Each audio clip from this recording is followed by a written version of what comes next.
Korean Mafia boss returned before dawn. Caught his wife off guard.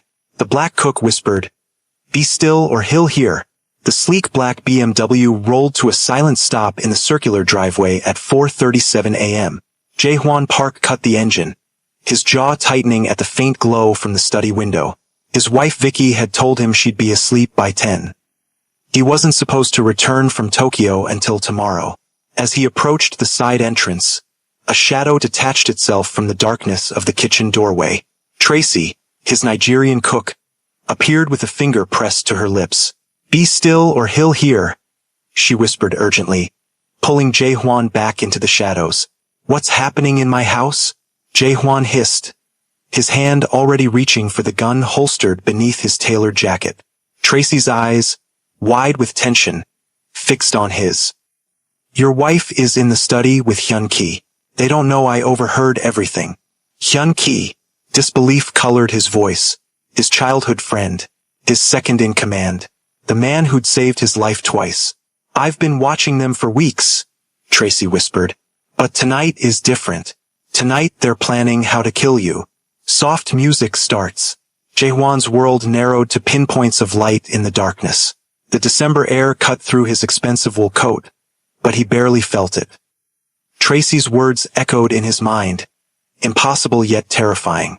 The woman who shared his bed. The man who'd stood beside him since they were street kids fighting for scraps in Seoul's meanest neighborhoods.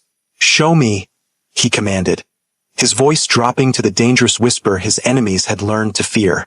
Tracy led him along the shadow of the house, past manicured hedges still glittering with frost. The ground was hard beneath their feet, winter having settled firmly over the sprawling estate. They moved without sound, two predators in the darkness. At the study window, Tracy stopped and gestured. The curtains weren't fully drawn, leaving a sliver of visibility into the warm room beyond. Jae-hwan pressed himself against the cold stone wall and peered inside. Vicky stood by his mahogany desk, tall and elegant even at this hour, her black hair falling loose around her shoulders. She wore the silk robe he'd brought her from Milan, the deep red one that matched the lipstick she favored. Across from her, Hyun-ki leaned against the bookshelf, still in his business suit, his tie loosened. They were speaking intently, faces animated. "We need the account numbers," Hyun-ki was saying, his voice muffled through the glass. "Once he's gone, the organization will look to whoever controls the money." Vicky shook her head, frustration evident in her movements. "He doesn't trust anyone with that information. Not even me. You're his wife. There must be something. A safe? A hidden file?" He wouldn't leave for Tokyo without ensuring he could access the accounts remotely. Jae-hwan's breath formed small clouds in the frigid air. Ice spread through his veins that had nothing to do with the temperature. Hyun-ki was right. There was a safe behind the painting of Mount Hala in the bedroom. The combination was his mother's birthday, followed by the date he and Vicky had met. "I've searched everywhere," Vicky said, running a hand through her hair. "If it exists, he's hidden it well." Hyun-ki moved closer to her, his expression hardening. "We're running out of time. The Nakamura deal closes tomorrow. Once that happens, Jae-hwan's position will be untouchable. It has to be tonight." "And you're sure it will look natural?" Vicky asked, her voice dropping so low Jae-hwan had to strain to hear. "Cardiac arrest," Hyun-ki confirmed with a nod. "The toxin is undetectable unless they're specifically looking for it. By the time anyone thinks to investigate, it will be too late. The doctor is already paid off." Jae-hwan's hand tightened on his gun, every muscle in his body screaming to burst through the door and end both their lives right there. Only Tracy's steady presence beside him kept him rooted in place. "Not yet," she whispered, seeming to read his thoughts. "There's more you need to know." Inside, Vicky had moved to the window, staring out into the darkness. For a terrifying second, Jae-hwan thought she might see them, but her eyes were unfocused, looking at nothing. "I never wanted this," she said quietly. "When I married him, I thought—" "You thought he would change," Hyun-ki finished for her. "That he would leave this life behind, become legitimate. But men like Jae-hwan don't change, Vicky. The violence, the power, it's in his blood." "And what about you?" she asked, turning to face him. Aren't you the same? Hyun-Ki's laugh held no humor. The difference is I don't pretend to be something I'm not. I've never lied to you. Except when you told me no one would get hurt. Vicky shot back, her voice suddenly sharp. The bombings in Busan last month. The disappeared journalist.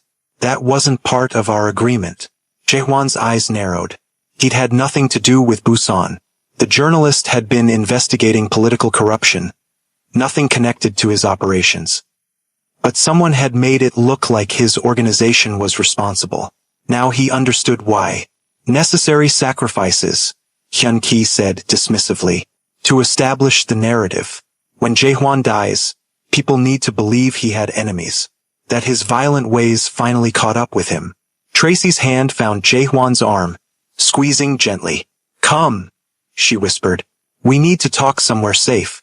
They retreated across the grounds to the small caretaker's cottage where Tracy lived.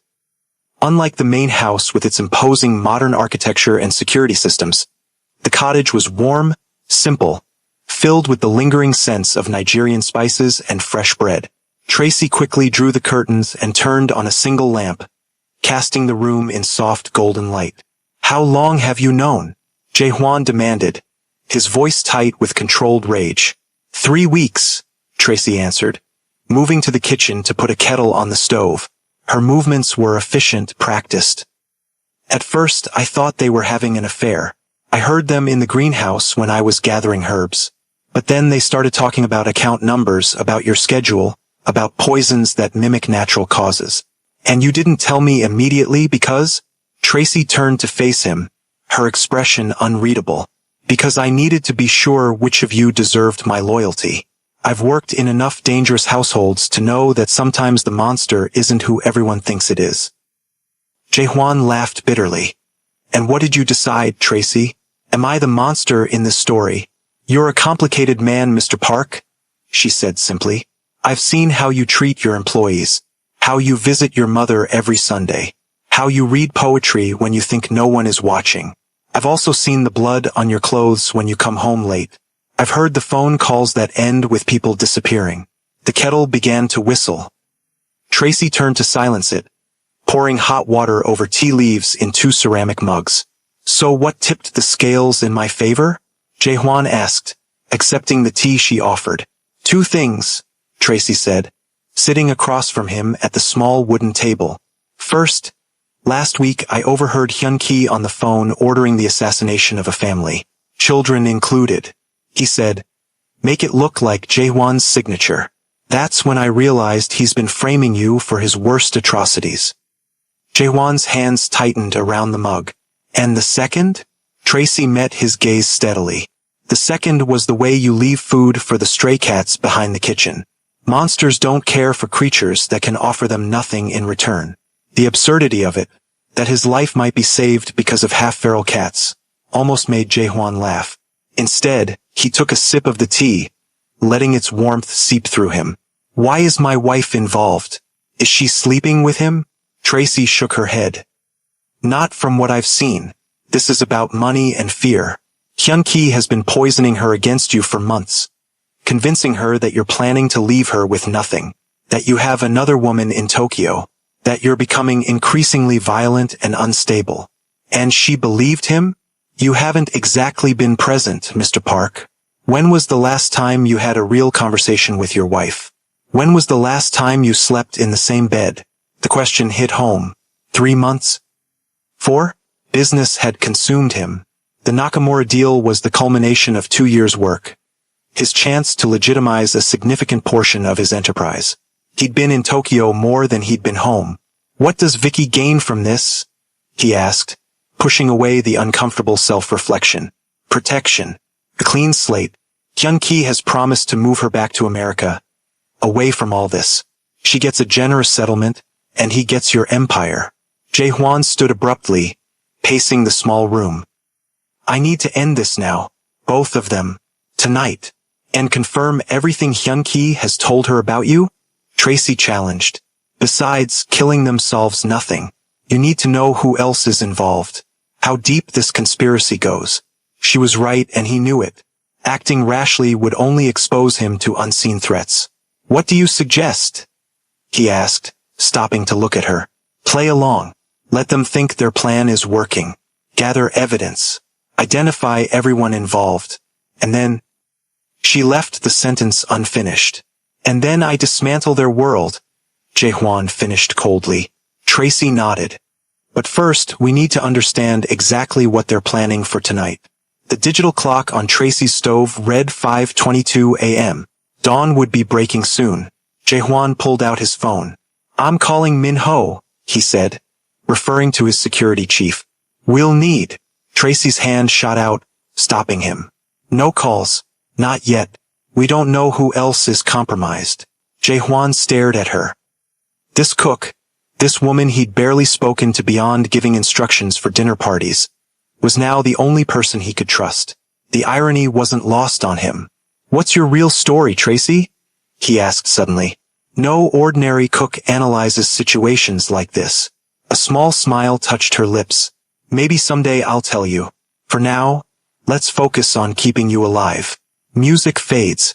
If you're enjoying this story so far, take a quick second to hit that subscribe button. Things are about to get intense, and you won't want to miss what happens next. Now let's continue. They returned to the main house as the first gray light of dawn painted the eastern sky. Jae-hwan's car was still in the driveway, evidence of his unexpected return. Go to the kitchen, he instructed Tracy. Act normal. I'll enter through the front as if I've just arrived. Tracy nodded and slipped away through the service entrance. Jae-hwan walked back to his car, started the engine, and drove around the circular driveway to stop directly in front of the main doors. He grabbed his overnight bag from the trunk and strode up the steps with purpose, using his key to unlock the massive front door. The house was quiet, but he could hear movement from the direction of the bedroom. He set his bag down loudly. Vicky? He called out. I'm home. Footsteps, hurried and light. Vicky appeared at the top of the staircase, her robe tied tightly around her waist, hair slightly mussed as if she'd just woken up. Her surprise seemed genuine, but now he could see the flash of fear behind it. Jae-hwan, you're back early.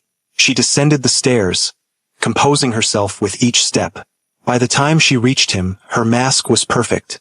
The devoted wife, pleased by her husband's return. The meeting's wrapped up ahead of schedule, he lied smoothly, accepting her kiss on his cheek. Where's Hyun-ki? His car is in the driveway. The tiniest flicker in her eyes. Hyun-ki? Oh, he stopped by late last night with some documents for you to sign. It got so late I offered him the guest room rather than have him drive home. Thoughtful of you, Jae-hwan said, smiling with his mouth but not his eyes. I'm starving. Is Tracy up yet? I could use some breakfast. I'll check, Vicky said quickly. Why don't you shower and change? You must be exhausted from your flight. I am, he agreed, picking up his bag. But first I should say hello to Hyun-ki. Which guest room is he in? The blue room, she answered after a barely perceptible hesitation. But he was up very late. Perhaps we should let him sleep. Jae-hwan was already moving toward the stairs. Nonsense. He'll want to know I'm back. We have work to do today.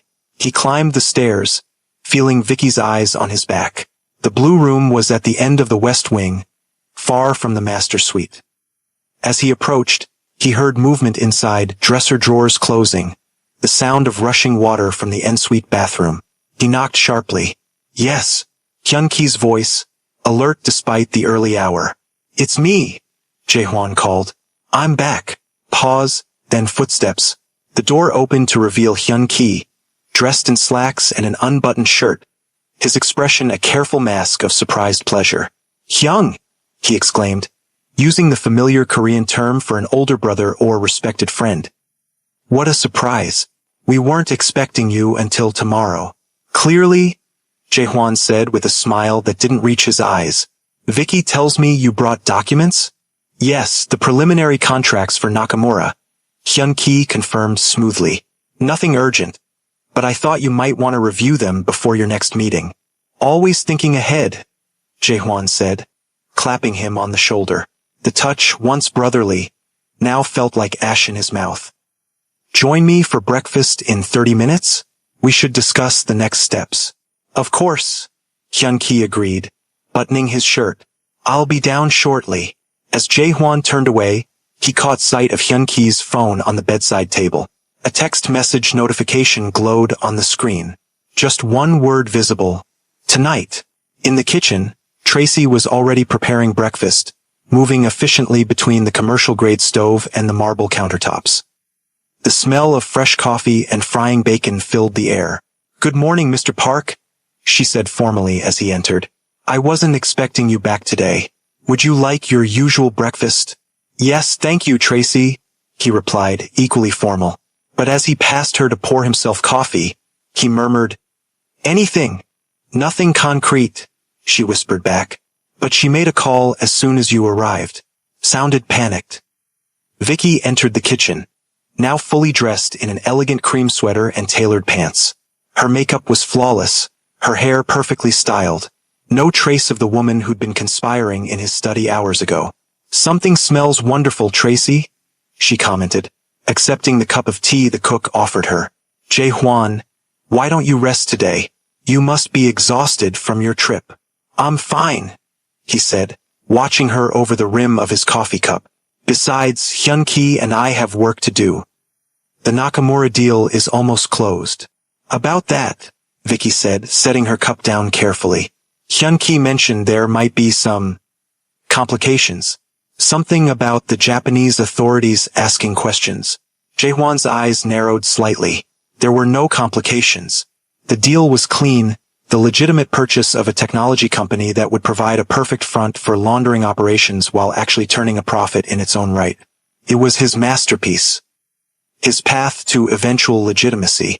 "Nothing we can't handle," he said dismissively. "What else did Hyun-ki share with you?" "Not much," Vicky said too quickly. "You know I don't understand the business side of things." A lie. Vicky had an MBA from Stanford. Before their marriage, she'd been a rising star at a venture capital firm in Silicon Valley. Her understanding of business had been one of the things that attracted him to her. Hyun-ki entered, looking refreshed and alert.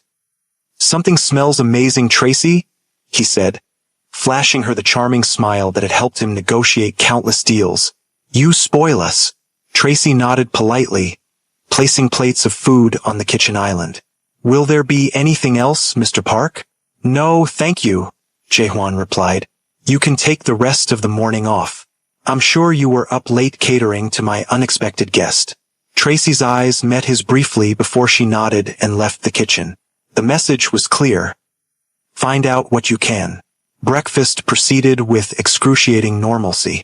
Jae-hwan discussed the Tokyo meetings, feeding Hyun-ki and Vicky information that was mostly true but strategically incomplete. Hyun-ki asked all the right questions, offered all the appropriate insights. Vicky smiled and commented in all the right places. It was a perfect performance from all three of them. "We should celebrate the deal's completion," Vicky suggested as they finished eating. "A small dinner party tonight? Just the three of us and perhaps Min-ho and his wife." Jae-hwan saw the quick glance between her and Hyun-ki. So tonight was when they planned to act. "Wonderful idea," he agreed, watching their momentary relief. "But let's make it just us. Min-ho is overseeing security at the warehouse tonight. I want this to be intimate. Special. Perfect," Vicky said, her smile not quite reaching her eyes. "I'll have Tracy prepare something extraordinary." Speaking of which, Hyun-ki interjected. "How long has she been working for you? The Nigerian woman." "Tracy? Almost a year now," Jae-hwan answered, watching him carefully. "Why do you ask?" "Just curious. She's quite observant. I noticed her watching me last night when I arrived." "She's protective of our household," Vicky said quickly. "Sometimes too much so. I've spoken to her about it." Jae-hwan made a mental note to ensure Tracy's safety. If Hyun-ki suspected anything, she would be his first target. "Well," he said, standing from the table, "I need to shower and change.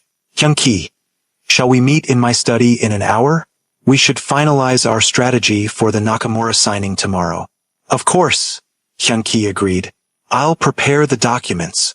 As Jae-hwan climbed the stairs to the master suite, he felt the weight of their eyes on his back. In his pocket, his phone vibrated with an incoming text. Hidden in the third drawer of your desk. Inside hollowed book. Don't let them see you find it. He smiled slightly. Tracy worked quickly. Perhaps there was evidence in his own study that would reveal the full extent of their betrayal. But more importantly, he now had absolute confirmation. Tonight they planned to kill him. And he would be ready. Alone in his bathroom, Jae-hwan stared at his reflection in the mirror. 15 years of building an empire, of making difficult choices, of navigating a world where trust was a luxury he couldn't afford. And now the two people closest to him were plotting his death over breakfast. He showered quickly and dressed in one of his custom suits, armor for the battle ahead. When he entered his study, Hyun-ki was already there, arranging documents on the desk. "Ah, there you are," Hyun-ki said with a smile that had once seemed brotherly but now appeared predatory. "I've prepared everything for tomorrow's signing." Jae-hwan nodded, his eyes scanning the room. The hollowed book would be in the third drawer, according to Tracy. But he couldn't access it with Hyun-ki watching. "Let me see what we have," he said, settling behind his desk. For the next hour, they reviewed contracts and financial projections. To anyone observing, they were simply two businessmen preparing for an important deal. But beneath the surface, each word was calculated, each gesture measured. "I need to make a call," Jae-hwan finally said, glancing at his watch. "Give me the room for a few minutes." Hyun-ki hesitated, then nodded. "Of course, I'll check with Vicky about tonight's dinner." As soon as the door closed, Jae-hwan moved quickly. He opened the third drawer of his desk and found several books neatly arranged. Running his fingers along the spines, he found one that felt lighter than it should. A first edition of Korean poetry his mother had given him years ago. Inside, the pages had been hollowed out to create a small compartment containing a USB drive and a small recording device. He pocketed both, careful to leave the book exactly as he'd found it. Whatever evidence Tracy had discovered, it was now in his possession. The day passed in a strange dance of normalcy and underlying tension. Jae-hwan made calls, reviewed documents, and prepared for the Nakamura signing as if nothing were amiss. Vicky arranged the evening's dinner with Tracy, selecting wines and planning the menu with peculiar intensity. Hyun-ki came and went, making calls from his car rather than the house. At 6 p.m., Tracy brought tea to Jae-hwan's study. "Dinner will be served at 8 o'clock, Mr. Park," she said formally, setting the cup on his desk. As she leaned forward, she whispered, "The blue bottle in your wife's vanity. That's where the poison is. She'll try to put it in your whiskey before dinner." Jae-hwan nodded almost imperceptibly. "Thank you, Tracy. I'm looking forward to your cooking tonight."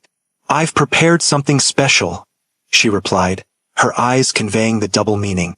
When she left, Jae-hwan connected the USB drive to his laptop. It contained audio files, screenshots of text messages, and photographs. A meticulously assembled dossier documenting months of betrayal. Tracy had been more thorough than he could have imagined.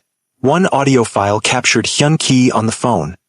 "Once Jae-hwan is gone, we move quickly. The Chinese will support us, and the Russians owe me. The organization will have a seamless transition."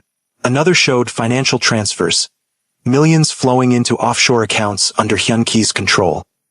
Most damning was a video taken from what appeared to be a hidden camera in the greenhouse. Hyun-ki handing Vicky a small blue bottle. "2 drops in his whiskey," Hyun-ki instructed. "Tasteless, odorless. He'll feel the effects within an hour. By morning it will look like heart failure." "And the autopsy?" Vicky asked, her face troubled. "The medical examiner is taken care of," Hyun-ki assured her. "Trust me, it's foolproof." Jae-hwan closed the laptop, a cold rage settling over him. He had everything he needed. Now it was time to set his own trap. Soft music transition. At precisely 8 p.m., Jae-hwan descended the stairs to the dining room. Vicky had outdone herself with the decorations. Candles, fresh flowers, their finest china. A perfect setting for a murder. "There you are," she said, gliding toward him in a black dress that accentuated her figure. "Hyun-ki just arrived. He's in the study having a drink. Join him while I check on dinner." Jae-hwan smiled and kissed her cheek. "You look beautiful tonight." Something flickered in her eyes. Guilt? Regret? It was gone before he could be sure. In the study, Hyun-ki stood by the window, a glass of scotch in hand. He turned as Jae-hwan entered. There he is, Hyun-ki said warmly. The man of the hour. Tomorrow you'll make history with Nakamura. If I live that long, Jae-hwan thought but didn't say. Pour me one, he asked instead, nodding toward the crystal decanter. Hyun-ki moved to the bar cart. The 30-year Macallan? To celebrate. Why not? Jae-hwan agreed, watching Hyun-ki's every move. Hyun-ki poured the amber liquid into a heavy crystal glass. No sign of tampering. That would come later from Vicky. To success, Hyun-ki offered, raising his glass. To loyalty, Jae-hwan countered, not drinking yet. The door opened and Vicky entered, her smile brilliant in the low light. Tracy says dinner is ready. Shall we? She moved to Jae-hwan's side, her hand brushing his as she took his arm. He felt something small and cool press into his palm. The recording device he'd found earlier now activated. She was wearing a wire. The dining room gleamed under the chandelier's light. Tracy served the first course, a delicate seafood bisque, with professional efficiency. Her eyes met Jae-hwan's briefly as she poured wine. This looks amazing, Tracy, Vicky commented. You've outdone yourself. Thank you, ma'am, Tracy replied. I've prepared everything exactly as instructed. Dinner proceeded with excruciating normality. They discussed the Nakamura deal, upcoming social events, art exhibitions in Seoul. All while the recording device captured every word. After the main course, Vicky stood. I'll get your whiskey, darling. I know you prefer it to dessert wine. Allow me, Hyun-ki offered. But Vicky shook her head. No, stay and keep him company. I know exactly how he likes it. She disappeared toward the study where the bar cart waited. Tracy began clearing plates, her movements unhurried but alert. You've been quiet tonight, Hyun-ki observed, studying Jae-hwan. Nervous about tomorrow? Not nervous, Jae-hwan replied. Just reflective. 15 years building this organization. Sometimes I wonder who I can really trust. Something shifted in Hyun-ki's expression. A tightening around the eyes, a tension in his shoulders. You can always trust me, brother, he said, the word brother sounding hollow now. We've come too far together. Vicky returned carrying a silver tray with 3 glasses. Whiskey for Jae-hwan, cognac for Hyun-ki, and a dessert wine for herself. A toast, she suggested, handing out the drinks. Her fingers trembled slightly as she gave Jae-hwan his glass. To the future. Jae-hwan raised his glass, watching as they both drank first. A test. He brought the whiskey to his lips but didn't drink, merely wetting them with the liquid. Excellent, he said, setting the glass down. Now, before we continue, I have something to share with you both. He reached into his pocket and withdrew his phone. With a few taps, he connected it to the dining room's hidden speakers. A moment later, Hyun-ki's voice filled the room. 2 drops in his whiskey. Tasteless, odorless. He'll feel the effects within an hour.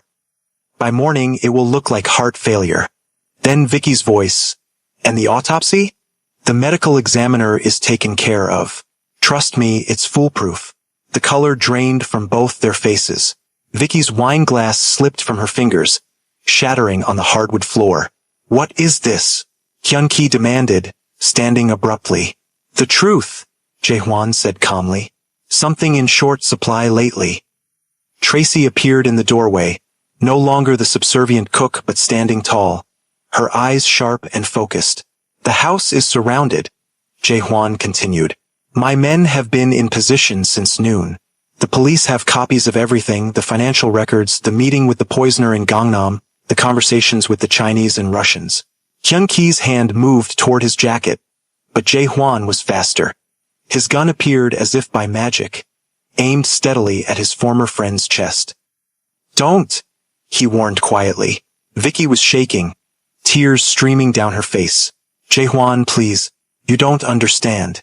He said you were going to kill me, that you knew about my past, about my brother's debts, that you were planning to use me as a scapegoat. Jae-hwan's eyes narrowed. What are you talking about? Your wife's brother owes money to the wrong people in America, Tracy supplied, stepping fully into the room. Hyun-ki offered to make those problems disappear if she helped him take you down. Is this true? Jae-hwan asked, his eyes never leaving Hyun-ki. You were never there, Vicky cried. Always in Tokyo, always working. He was there. He listened.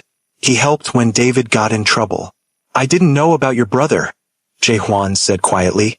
You never told me. Would it have mattered? Vicky challenged, anger replacing fear. You live in your own world, Jae-hwan. I'm just an accessory. A trophy wife you parade at functions then forget about. The truth of her words hit him harder than he expected. He had been absent, focused on building his empire, on the Nakamura deal that would legitimize everything. He'd neglected the woman he'd once loved enough to marry. So you decided to kill me? He asked, his voice betraying nothing of the hurt beneath. That was never the original plan, Vicky said, glancing at Hyun-ki. It was just information at first. Bank accounts, schedules. But then I realized you would never step aside willingly. Hyun-ki finished for her, his mask finally dropping. You've grown weak, Jae-hwan. Chasing respectability, trying to turn criminals into businessmen. The organization needs strength, not compromise. And the bombings in Busan? The journalist? The family you ordered killed last week? Jae-hwan demanded.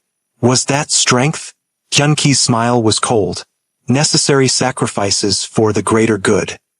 Something you've forgotten how to make. The front door opened, and heavy footsteps approached. Min-ho, Jae-hwan's security chief, appeared in the doorway, flanked by two of his most trusted men. Boss, he said with a respectful nod. Take him, Jae-hwan ordered, indicating Hyun-ki. Secure room 3. No one speaks to him without my presence. Hyun-ki didn't resist as Min-ho's men seized his arms. But as they led him past Jae-hwan, he leaned in and whispered, You think this ends with me? There are others, many others. You'll never know who to trust again. When he was gone, Jae-hwan turned to Vicky, who stood trembling beside the broken glass on the floor. And what do I do with you? He asked softly. Whatever you're going to do, just get it over with, she replied, lifting her chin defiantly despite her tears. Jae-hwan studied her. This woman he'd once loved, who had been willing to watch him die. There should be hatred, but all he felt was a profound sadness. Pack a bag, he said finally. Min-ho will take you to the airport. Your passport and $10 million will be waiting. Enough to pay your brother's debts and start a new life. But understand this. If you ever return to Korea, if you ever speak of me or my organization to anyone, there is nowhere on this earth you can hide. Vicky stared at him in disbelief. You're letting me go? I'm acknowledging my part in this, Jae-hwan replied. I was not the husband you deserved. But you made your choice, Vicky. Now live with it. When she had gone to pack, escorted by one of Min-ho's men, Jae-hwan sank into a dining chair, suddenly exhausted. Tracy moved quietly around the table, collecting the untouched whiskey and broken glass. You didn't kill her, she observed, her voice carefully neutral. Would you have preferred that outcome? He asked, watching her methodical movements.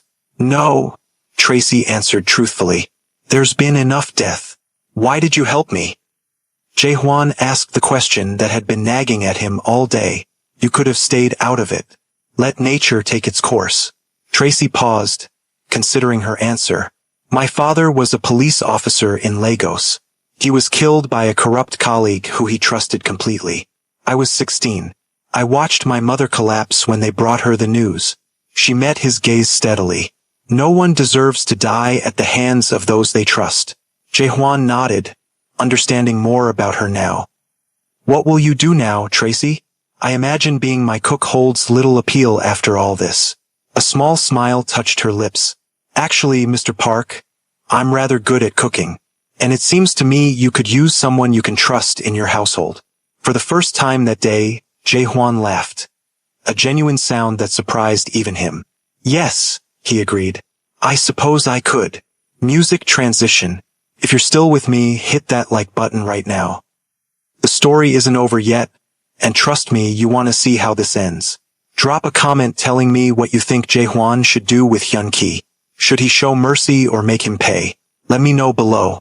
1 month later, Jae-hwan stood in his office overlooking the Seoul skyline. The Nakamura deal had been completed successfully. Hyun-ki's network of conspirators had been identified and dealt with.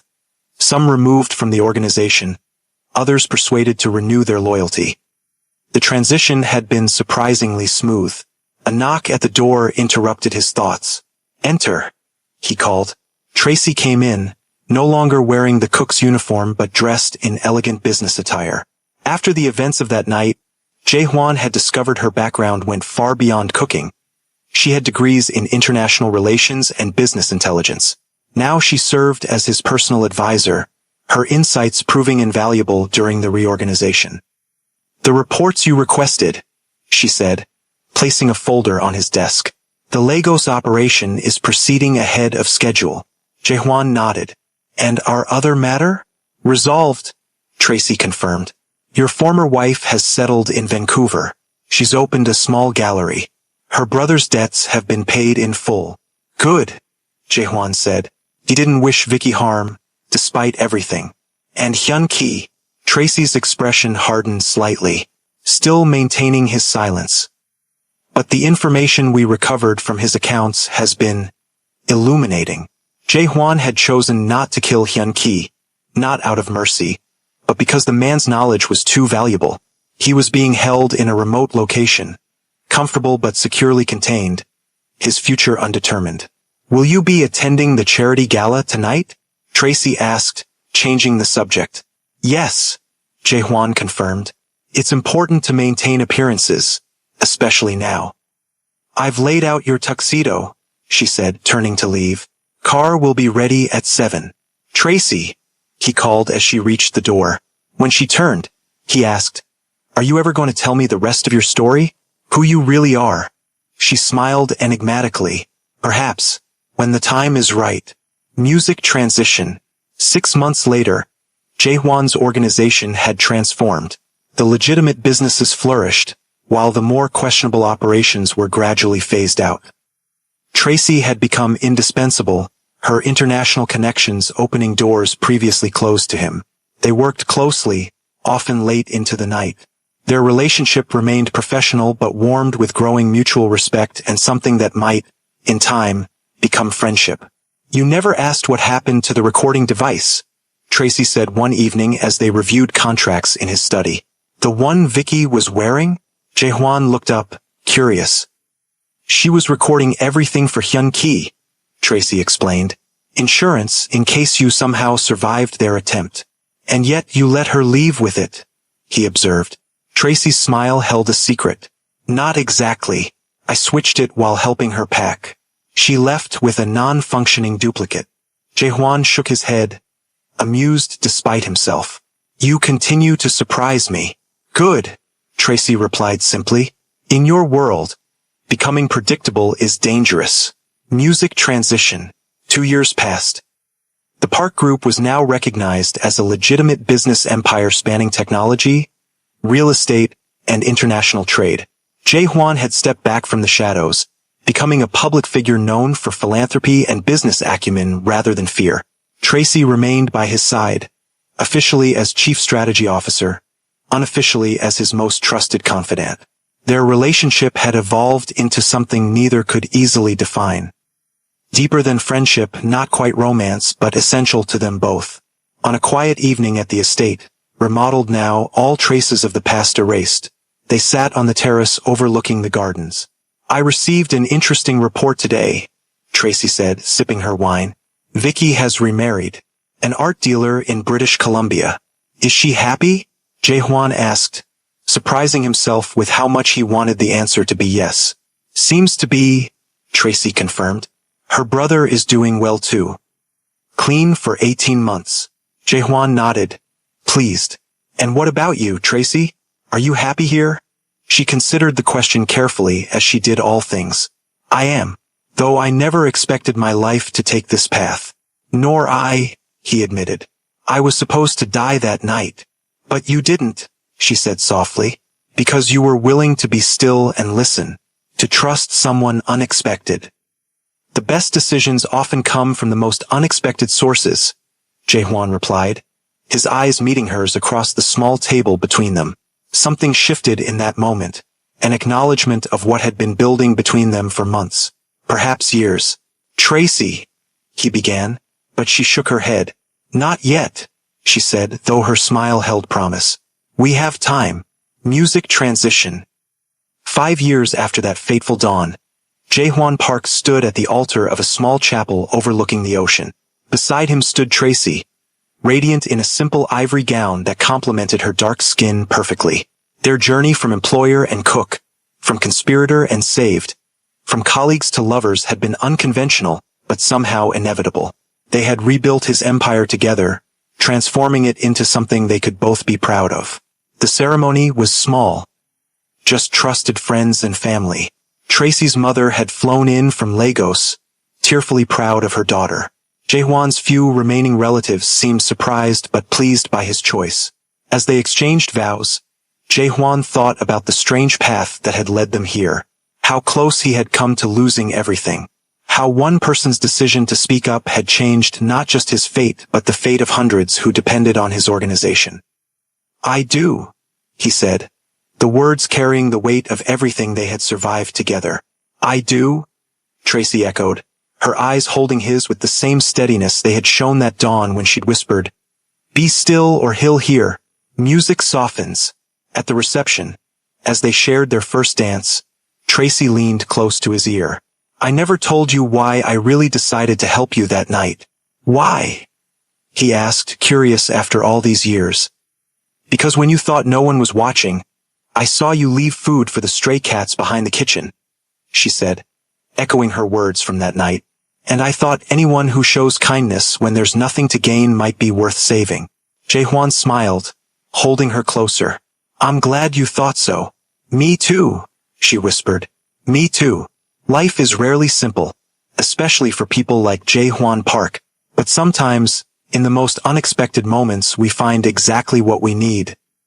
Not what we thought we wanted, but what our soul requires to truly live. Sometimes, we need someone to pull us into the shadows and whisper, "Be still." Someone who sees us clearly, our darkness and our light, and chooses to stand beside us anyway. Someone who helps us become better than we ever imagined we could be. And sometimes, if we're very fortunate, that someone becomes the greatest love we'll ever know. Music fades. If the story touched your heart, please hit the like